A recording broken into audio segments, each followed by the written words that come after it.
Pois é, amigos, nós vamos ver agora um pouco da psicanálise de Lacan.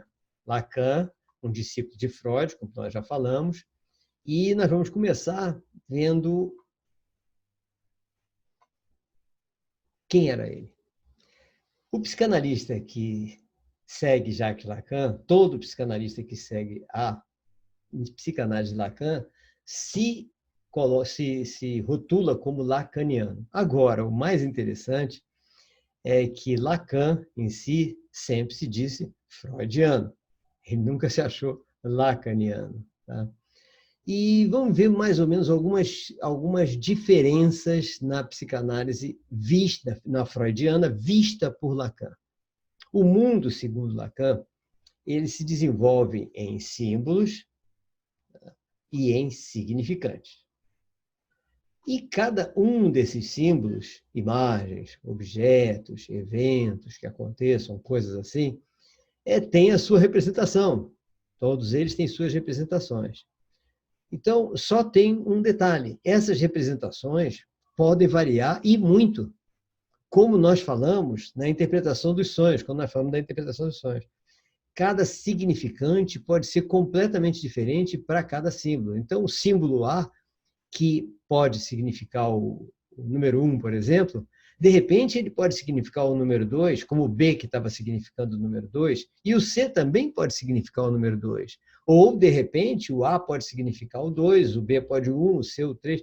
Então, os símbolos e os significantes, na vida real, na análise da pessoa, podem ter significados variantes, variados, diferentes. Essa é uma das coisas interessantes da psicanálise freudiana, segundo Lacan, e que hoje é chamada psicanálise lacaniana. Então, existem sociedades lacanianas de psicanálise que formam o psicanalista totalmente baseado nas ideias lacanianas, que, na realidade, são bem mais matemáticas, são mais lógicas, né? Do que a freudiana. Mas todas têm o seu valor. Tá? Todas elas necessitam de um curso bastante prolongado e tudo. Então, nessa parte daí, o que isso aí tem de influência na pedagogia, na educação, na psicopedagogia, por exemplo? Saber que quando a pessoa, todas as pessoas têm interpretações diferentes das mesmas realidades. Isso não é só nos sonhos, não. Isso também é na vida real. Então, nós temos que estar atentos que quando uma pessoa, duas pessoas, três pessoas olham para um fato, um objeto, uma imagem, um evento qualquer, elas podem não estar interpretando aquilo da mesma forma. Elas podem ter interpretações completamente diferentes. E isso é importante de nós sabermos quando nós estamos atendendo a um paciente, um aluno, pessoas que têm algum problema na área da psicopedagogia. Tá? Então, vamos ver qual é o que é importante demais nessa área. É que o eu, ou seja, o eu interior, a minha realidade, ela nasce de dentro, ela é formada de dentro de mim. Então, ela vem do nosso interior, como vocês viram. Só que é totalmente ligado ao mundo exterior. Então, esse nascimento do eu de dentro para fora, na realidade, de dentro para dentro mesmo, né? O fora é na hora que a gente extravasa, a gente mostra a nossa personalidade, o ego, ele é totalmente, o tempo todo, ligado ao mundo exterior. E essa ligação ao mundo exterior, ela é principalmente feita com o outro. Então, essa ligação, essa formação do meu ego, ela depende do outro, ou seja, do ego do outro. E como é que é feita essa ligação que é permanente ao tempo todo? Porque o mundo exterior é composto de coisas, paisagens, elementos, ambientes e o outro. E o outro é o mais importante para nós e cuja relação é feita, intermediada pela linguagem. Então, esse é um detalhe super importante na psicanálise segundo Lacan. Então, é exatamente isso que a gente vê em Lacan. Agora vamos ver mais uma psicanalista. Agora uma psicanalista, uma mulher. Nós vamos ver Melanie Klein. Quem é Melanie Klein? Melanie Klein foi uma psicanalista que se preocupou bastante, se dedicou totalmente à análise da criança. As suas angústias, seus medos, suas fantasias. Então, foi uma dedicação maravilhosa que ela teve, porque ela amava a criança, né? Então, eu procurei colocar uma criança praticamente na mesma posição que Melanie Klein, sendo que Melanie Klein, assim, apaixonada pela criança. E a criança é envolvida com as suas angústias, suas fantasias, seus medos, e por isso que está precisando de Melanie Klein. Então, já viram que nós precisamos disso também na psicopedagogia. Essa visão é muito importante, né? Então, ela viu o seguinte, nas suas obras, ela percebeu que a forma de nós acessarmos o inconsciente da criança não pode ser pela associação livre. Lembrem que nós falamos da associação livre, que é deixar a pessoa ir falando livre, que é pensando, isso é para o adulto. Para a criança não funciona. A associação livre não funciona para a criança. Pelo menos eu nunca consegui. Aliás, nem ela. Tanto que ela desenvolveu a técnica do acesso ao inconsciente da criança por meio de brincadeiras. E por meio das brincadeiras, não é difícil. Então, eu tenho feito constantemente isso. A criança está parada, ela não consegue dizer nada. Então, a mãe traz para a gente conversar com ela, pensando que a gente vai conversar. E, em vez de conversar, eu vou brincar com ela. Vou brincar com ela. Aí ela leva um susto, um velho desse brincando comigo e tal. Começa a brincar com ela e falar na linguagem dela. Isso eu faço com a criança e com o adolescente também. Então, você começa a conversar na linguagem dele. No adolescente é conversa, né? E na criança é brincadeira, brincar mesmo. Ela vai colocando, você pode criar brincadeiras de tal forma que ela vai colocando na brincadeira, tá, coisas que estão incomodando ela por dentro. E você tem que estar bastante atento, porque você está brincando, mas tem que estar observando, para realmente perceber onde é que o que está incomodando ela. Aí ela vai, de repente, pegar um brinquedinho e bater no outro, coisas assim, demonstrando algum tipo de agressividade, alguma coisa que vai colocar para fora algo que ela tem dentro. Por quê? As crianças criam fantasias no inconsciente. Uma das fantasias que a gente tem encontrado muito, ela encontrou nos livros e a gente tem encontrado também, é sobre a mãe malvada. É muito comum. Eu tive um aluno que não era criança, assim, tinha 11 anos, e que a fantasia dele era pai malvado e mãe malvada, os dois. E ele criava coisas assim, absurdas, e que a coordenadora da minha escola, ela chegou a acreditar e disse, professor, tem que verificar isso porque ele sofre muito em casa, ele apanha todos os dias dos dois, eles fazem isso, pai. E eu, conversando com os pais, eu vi que não tinha cabimento aquilo. Ele disse, ele costuma falar alguma coisa relacionada a vocês, para os amigos. Ele vive dizendo que a gente bate nele, que a gente põe de castigo, que a gente põe... E as pessoas que conhecem a gente, com o resto da família, fica rindo, achando graça, né? Porque é alguma criatividade. Então falaram até para a gente procurar um médico para ver isso. Fantasia do inconsciente. Então a gente tem que tomar muito cuidado, que às vezes a gente pensa que detetou um abuso. E esse abuso pode não existir. Pode existir, mas pode não existir. Então, o cuidado que nós temos que ter na análise do inconsciente já é pelas brincadeiras. Nas brincadeiras, a gente vai acabar descobrindo, como com esse menino eu descobri, que era uma fantasia da mente dele. Tá? Então, isso é uma coisa que ela desenvolveu bastante, muito interessante. Melanie Klein, né? Outra coisa importante, ela, em todo o estudo dela, descobriu que o elemento impulsionador de todo o desenvolvimento das pessoas em geral é a agressividade. E olhe que isso ela foi de encontro contra Freud, que era libido, como nós falamos, e um que eu não falei ainda, tá?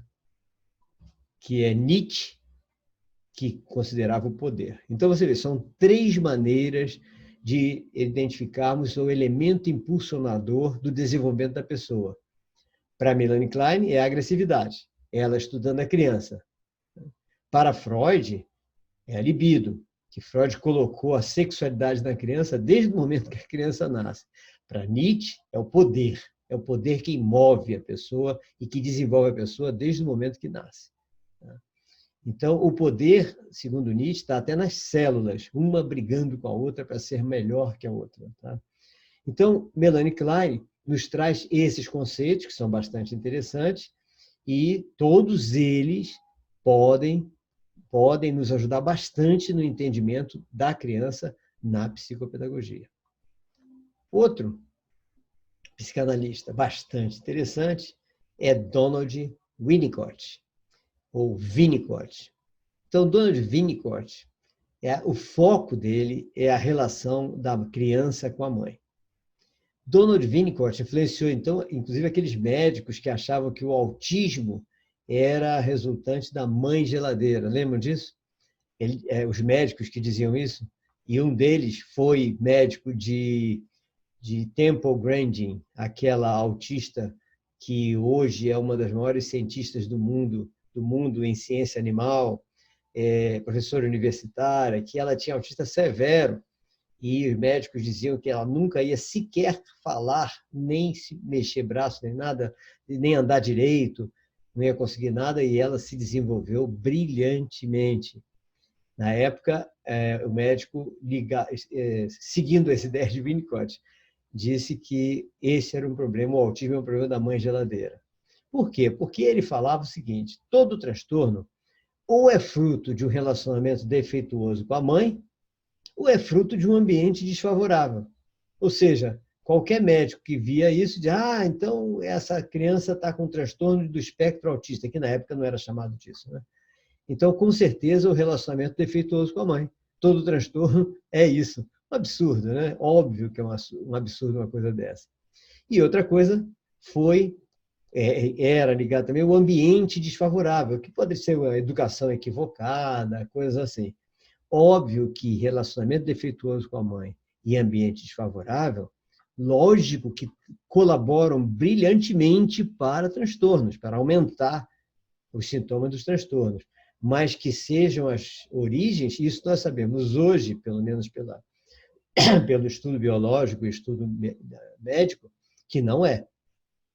Existe normalmente um componente genético, ou seja, uma mutação genética fazendo com que haja aquele transtorno, aquela síndrome, coisas assim, que cada uma está tendo seu estudo bastante avançado nos dias de hoje, né?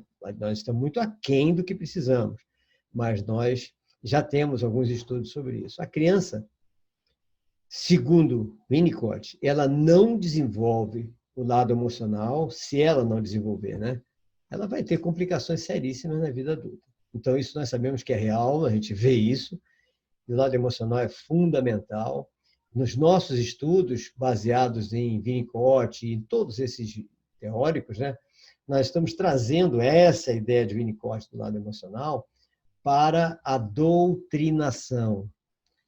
Você vê que, se você quiser fazer determinadas doutrinações, como tem sido feito ao longo do desenvolvimento do nosso mundo e toda a nossa história, sempre tem algumas ideias tentando ser enfiadas na cabeça das pessoas em forma de doutrinação, e a gente leva um susto, como vários filmes que já passaram. Como é que as pessoas são vulneráveis a isso? Mas quais pessoas são vulneráveis à doutrinação? Então, nós vemos o seguinte, que o Winnicott nos ajuda nisso, no entendimento. Isso a gente tem que ver também na psicopedagogia, que é o quê? A pessoa que não está bem resolvida consigo mesma, ou seja, não desenvolveu corretamente o seu lado emocional, mesmo que ela seja muito inteligente, ela está vulnerável a qualquer tipo de influência externa, inclusive as doutrinações. Por mais que ela não concorde, ela vai ser doutrinada. Então, o que nós temos que fazer para as pessoas serem verdadeiras consigo mesmas e não seguirem ideias que não têm nada a ver com a vida dela, é fazer de tudo para que as crianças sejam bem resolvidas no seu lado emocional. Todas as crianças bem resolvidas emocionalmente passam tranquilo por frente de um traficante, por qualquer influência negativa dessa, e não sofrem nada. Então, essa é uma influência de Winnicott que nós temos que levar para a nossa nosso dia a dia da psicopedagogia. Fazer com que criar meios para orientarmos professores e pais no sentido de fazer de tudo para que seu filho seja bem resolvido emocionalmente. Então, isso é importante e vem, então, essa influência já vem de Winnicott. Bom, outra influência, outra psicanalista ou psicólogo bastante interessante foi exatamente Piaget. Piaget, que desenvolveu aquilo que foi chamado de psicologia psicogenética. Depois nós vamos falar de Piaget de novo, quando nós falarmos da influência da Escola de Genebra, que ele foi da Escola de Genebra. Mas ele teve o seu desenvolvimento depois da Escola de Genebra e relacionou, fez toda uma análise de fases das crianças, um pouco semelhante ao de Freud, só que ele colocou com outra visão, outro foco. O foco de Piaget não era o foco da satisfação sexual, porque Piaget não tinha nada a ver com libido. Tá? O foco de Piaget foi, primeiro, o sensório-motor, que nós hoje sabemos que a criança que não desenvolve, não é permitida a ela mexer com sua musculatura, andar, correr, pular, subir alguma coisa até os 2 anos, ela não está sendo liberada para o seu desenvolvimento sensório-motor, ela vai ter problemas de desenvolvimento intelectual futuro. Então, a fase sensório-motora é super importante para a criança. Dali em diante, essa é a mais importante de todas. Piaget, então, denominou as outras fases pré-operacional, 2 aos 6 anos, operacional concreto, 6 aos 12 anos, e operacional formal, de 12 aos 16 anos. O pré-operacional é a fase em que a criança ainda está com muita atividade neural, os neurônios sendo podados dos 2 até os 12 anos, ou seja, vai até a fase operacional concreta, a poda neural. Então, ela vai se ajustando, todas as redes neurais vão se ajustando. Piaget, biólogo. Então, tudo que ele estudou era baseado no desenvolvimento biológico ou neurofisiológico da criança. E ele veio de uma escola, que é a Escola de Genebra, que já estudava isso. Tá? Então, a preocupação dele no pré-operacional, a criança, então, tem que ser treinada em todo tipo de coordenação motora. Equilíbrio, principalmente, e toda a coordenação motora. Para quê? É pré-operacional, para preparar o seu cérebro para ser operativo.